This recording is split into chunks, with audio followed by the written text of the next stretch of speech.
Dot मोठे असतील तर त्याची क्लिअरिटी कमी असेल, याच्यापेक्षा हे डॉट आणखीन छोटे मग आणखीन क्लिअर इमेज, ही डॉट आणखीन छोटे आणि हे डॉट आणखीन छोटे. म्हणजे डॉट जेवढे छोटे तेवढी सरळ सरळ त्याची क्लिअरिटी जास्त राहणार आहे, आणि डॉट जर कमी असतील तर सरळ सरळ म्हणजे डॉट कमी म्हणजेच ते मोठे असतील आणि मग त्याची क्लिअरिटी कमी राहणार आहे. याची क्लिअरिटी तुम्हाला डॉटची इमेज बनते की नाही किंवा तयार होते की नाही म्हटलं तर आणखीन एखादं एक्झाम्पल सांगता येईल.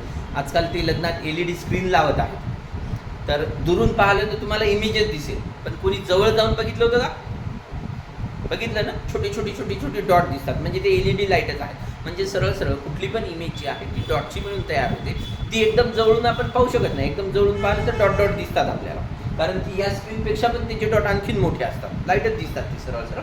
त्याच्यापेक्षा याचे लहान, याच्यापेक्षा तुमच्या टीव्हीचे लहान, त्याच्यापेक्षा मॉनिटरचे लहान, आणि त्याच्यापेक्षा आपल्या प्रोजेक्टरचे डॉट्स कितीतरी लहान आहेत. म्हणजे डॉट्स जेवढे लहान तेवढी त्याची क्लिअरिटी जास्त असेल, तर त्यालाच आपण पिक्सेल वगैरे म्हटलेलं आहे. मग इथं सरळ लिहिलं, higher the monitor resolution the clear the image produce. इथं जास्त रिझॉल्युशन आहे म्हणजेच क्लिअर इमेज प्रोड्यूस होईल. तर रिझॉल्युशनच्या बाबतीत सरळ आहे की जेवढं जास्त रिझॉल्युशन तेवढी इमेज ती क्लिअर दिसेल किंवा दिसायला चांगली दिसेल. दुसरं आहे मग डॉट पिच. डॉट पिचच्या आधी इथं आपण तेच दाखवलेलं आहे. DPI जनरली रिझॉल्युशन मोजण्याचं हे एकक आहे. DPI म्हणजे डॉट पर स्क्वेअर इंचेस. एका स्क्वेअर इंचामध्ये जनरली आपण म्हणू शकतो की एवढ्या साईजचं समजा असं स्क्वेअर इंच होते, 1/1, 1 इंच बाय 1 इंच. तर त्याच्यामध्ये जेवढे जास्त डॉट्स तेवढी त्याची क्लिअरिटी जास्त. तर त्याच्यामुळे इथं जर असं आपण म्हटलं की हे 720 डॉट्स आहेत एका स्क्वेअर इंचामध्ये, म्हणजे डॉट पर इंचेसमध्ये इथे आहे आणि इथं त्याच्या डबल आहे, तर सरळ सरळ याची क्लिअरिटी जास्त राहणार आहे आणि याची क्लिअरिटी जी आहे ती कमी आहे. ठीक आहे, तर हे झालं रिझॉल्युशन. दुसरं आहे डॉट पिच. डॉट पिच कशाला म्हणायचं, तर डॉट पिचची सरळच आपण डेफिनेशन केलेली आहे, डिस्टन्स बिटवीन टू डॉट्स. ठीक आहे, डॉट पिच किंवा dot pixel is distance between each pixel. म्हटलं हे पिक्सेल आहेत आपले, जी इमेज आपली तयार झाली तर आपण इकडे मोठे करून दाखवलं तर हे 2 पिक्सेल, तर यांच्यातलं अंतर जास्त केव्हा राहील, डॉट जेवढे मोठे ते अंतर वाढत जाईल, आणि डॉट छोटे असतील तर सरळ सरळ अंतर कमी होत जाईल. म्हणजे डॉट छोटे अंतर कमी म्हणजे डॉट पिच कमी म्हटलं तर क्लिअरिटी जास्त राहणार आहे, आणि अंतर डॉट मोठे तर ॲटोमॅटिक अंतर वाढेल, अंतर वाढलं म्हणजे डॉट पिच वाढली, आणि डॉट पिच वाढली म्हटलं तर सरळ सरळ त्याची क्लिअरिटी कमी होत जाईल. म्हणजे डॉट पिचच्या बाबतीत ते अपोजिट आहे. डॉट पिच जास्त असेल तर क्लिअरिटी कमी असेल, आणि डॉट पिच कमी असेल तर क्लिअरिटी जास्त असेल. त्याच्यावर एक सरळ सरळ क्वेश्चन आहे, म्हणजे मागच्या 6 महिन्यापासून जनरली विचारायचे की डॉट पिचचा मॉनिटरच्या क्लिअरिटीवर कसा परिणाम होईल. तर सरळ सरळ आपण म्हणू शकतो की डॉट पिच जी आहे ती कमी असेल तर क्लिअरिटी जास्त असेल, आणि डॉट पिच जास्त असेल तर क्लिअरिटी कमी होईल. तिसरा महत्त्वाचा गुणधर्म आहे त्याचा कॉन्ट्रास्ट रेशो. कॉन्ट्रास्ट रेशो आजकाल विचारत नाही आहे, पण आधी विचारत होते. तर कॉन्ट्रास्ट रेशो म्हणजेच काय, इट कम्पेअर्स द लाईट इंटेन्सिटी म्हटलेलं आहे. लाईट इंटेन्सिटी म्हणजे ब्राईटेस्ट white to darkest black.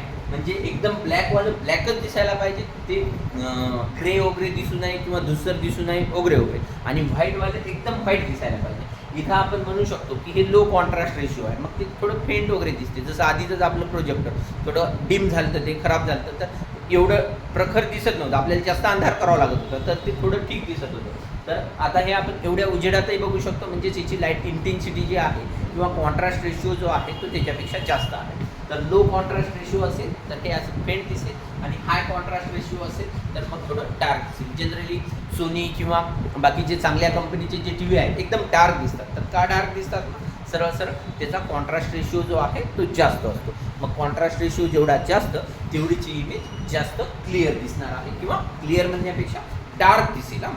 पिक्सेलनी clear दिसेल तर याने एकदम डार्क दिसेल. ठीक आहे, त्याच्यानंतर तिसरं आहे साईज. साईज म्हणजे सरळ सरळ size or active display area म्हटलं, तुम्हाला किती मोठ्या प्रमाणात डिस्प्ले दिसत आहे. म्हणजे इथं मी एवढी स्क्रीन लावली म्हणजे एवढं माझ्या प्रोजेक्टरचा साईज आहे असं नाही. जेवढा एरिया तुम्हाला दिसत आहे डिस्प्ले एरिया, तर त्याला तुम्ही सरळ सरळ त्या डिस्प्लेची साईज म्हणू शकतो. जसं आपण म्हणतो की या मोबाईलचा डिस्प्ले किती 6.5 इंच आहे, तर 6.5 इंच कसं, मग इथून इथपर्यंत 6.5. हे अशी बीड पण 6.5 नाही किंवा हाईट पण नाही, आणि ती जनरली याच्यासाठी मोजतात की कुठली हाईट किंवा बीड दोन्हीपैकी काही जरी वाढवलं तरी ॲटोमॅटिक त्याचा डायगोनल वाढत जाईल. ठीक आहे, तर सरळ सरळ मॉनिटरची जी साईज आहे, size of active display area is measured by diagonal length of the monitors viewing area म्हटलं. मॉनिटरचा विविंग एरिया जो आहे तर त्यालाच तुम्ही डायगोनलची लेंथ म्हणू शकता. कधी कधी विचारतात की मॉनिटरची साईज म्हणजे काय, तर ती डायगोनलची लेंथ, डिस्प्लेच्या डायगोनलची लेंथ म्हणजेच मॉनिटरची साईज. जनरली ती किती असावं, चांगली कोणती म्हटलं तर ती सुटेबल असावं, फक्त एका नजरेमध्ये आपल्या बसावं. मॉनिटर पाहताना आपल्याला अशी अशी मान करताना म्हणजे करायचं काम पडू नये, ती काही सुटेबल साईज नाही म्हणू शकतो.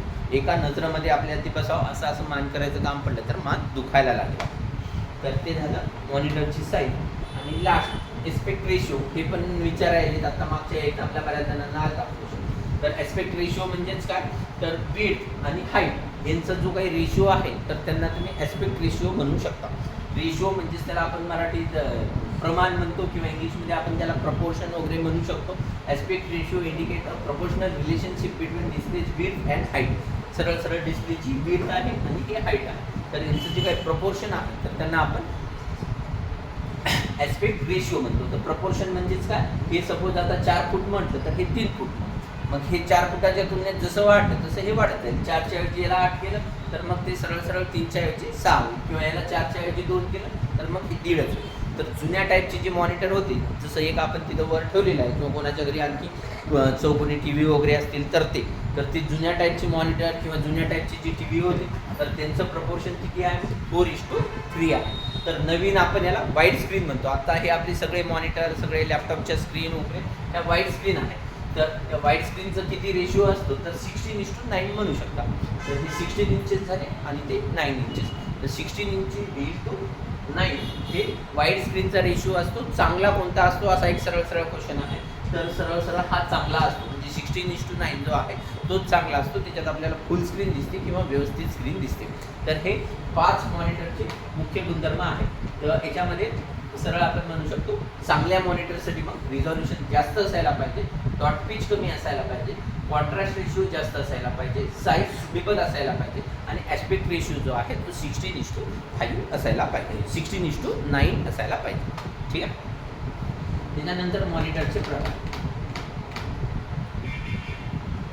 क्वेश्चनमध्ये generally core monitor, flat panel monitor आणि एक ई बुक असे एवढ्या त्याच्यावर क्वेश्चन आहेत, बाकी ज्याच्यावर नाही आहेत तर ती बुक्समध्ये सगळे आहेत. तर एकदा बघू. ठीक आहे.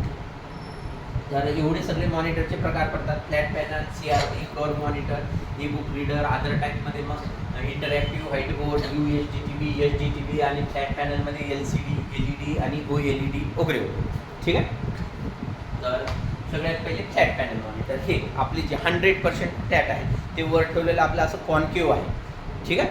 थोडी त्याची स्क्रीन अशी कॉन्केव्ह आहे. तर हे कॉन्केव्ह नाही आहे, तर सरळ सरळ याला आपण फ्लॅट म्हणतो. 100% फ्लॅट आहेत, 180 डिग्रीमध्ये आहेत ते. तर याच्यामध्ये याचे जनरल ॲडव्हान्टेज काय आहेत, तर ते आर थिनर म्हटलेलं आहे, एकदम पतले आहेत ते पतले असल्यामुळे पोर्टेबल आहेत आणि and require less power to operate. म्हणजे सरळ त्याला ऑपरेट करण्यासाठी कमी इलेक्ट्रिसिटी लागते, जास्त इलेक्ट्रिसिटी नाही तर कमी इलेक्ट्रिसिटीवर ते ऑपरेट होऊन जाते. ठीक आहे. म्हणजे इन्व्हर्टरवर आजकाल आपण आपले टी व्ही चालवतो, जुने टी व्ही आपल्याला ते चालवता येत नव्हते, म्हणजे कमी पॉवरवर ते ऑपरेट होतात. तर हे सगळे त्याचे ॲडव्हान्टेज आहेत आणि त्याच्याचमुळे ते जास्त मोठ्या प्रमाणात वापरण्यात येत आहेत किंवा लोक वापरत आहेत. क्लिअर पण असतात. पहिल्यापेक्षा ते जास्त क्लिअर पण आहेत, म्हणजे त्यांचं रिझॉल्युशन पण जास्त आहे. जनरली त्याचे 3 टाईप आधी एकदम सुरुवातीला निघाले तेव्हा ते LCD होते. फक्त तुम्हाला लॉंग फॉर्म माहिती असावं त्याच्यासाठी आपण इथे लिहिले. तर ते LCD होते. तर LCD म्हणजेच लिक्विड क्रिस्टल डिस्प्ले म्हटलेला आपण. प्लाझ्मा टाईप मटेरियल राहत होतं आणि त्याच्यात ते क्रिस्टल राहत होते. जशी सिग्नल आली तशी ती क्रिस्टल चमकायचे आणि मग डिस्प्ले व्हायचं. तर त्याला म्हटलेलं आहे मग सरळ लिक्विड क्रिस्टल डिस्प्ले. नंतर आत्ताचे जे आहेत आपले सगळे ते LEDच असतात, लाईट इमिटिंग डायोड. तर छोटे छोटे डायोड असतात आणि ते लाईट इमिट करतात आणि मग तुम्हाला ती इमेज फॉर्म झालेली दिसते किंवा इमेज दिसते, तर त्याला तुम्ही लाईट इमिटिंग डायोड म्हणू शकता. आणि नवीन टी व्ही आणखीन ब्राईट दिसायला जातात, तर ते आहेत मग OLED. ठीक आहे. 4K वगैरे आणखीन ब्राईट आहेत आता. तर आणखीन ब्राईट कशामुळे आहेत, मग ते ऑर्गॅनिक लाईट इमिटिंग डायोड आहेत, तर त्याला म्हटलं जाते OLED टी व्ही वगैरे.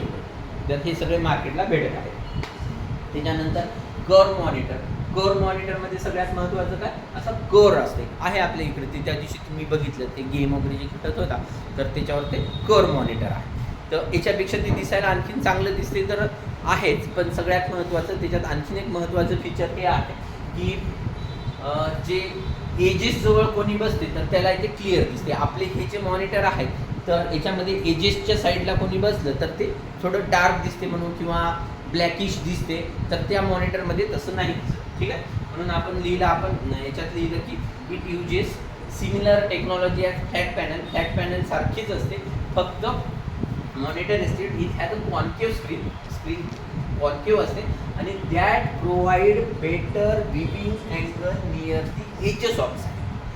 स्क्रीनच्या एजेस जवळ कोणी जे बसलेला आहे त्यांना आपल्याला व्यवस्थित अँगल भेटतो किंवा बेटर व्ह्यूइंग अँगल भेटतो, तर त्याला म्हटलेलं आहे सरळ सरळ कोर मॉनिटर. म्हणजे एकदम या साईडला जरी कोणी बसलं तर ते असं कोर असल्यामुळे त्याला पण व्यवस्थित दिसते, तिकडल्या साईडला ते व्यवस्थित दिसते, तर त्याला म्हणू शकता तुम्ही कोर मॉनिटर. त्याच्यानंतर हे जुने या टाईपचे टी व्ही कोणाच्या घरी असतील किंवा हे एक आपलं मॉनिटर वर आहे तर त्याला तुम्ही CRT मॉनिटर म्हणू शकता.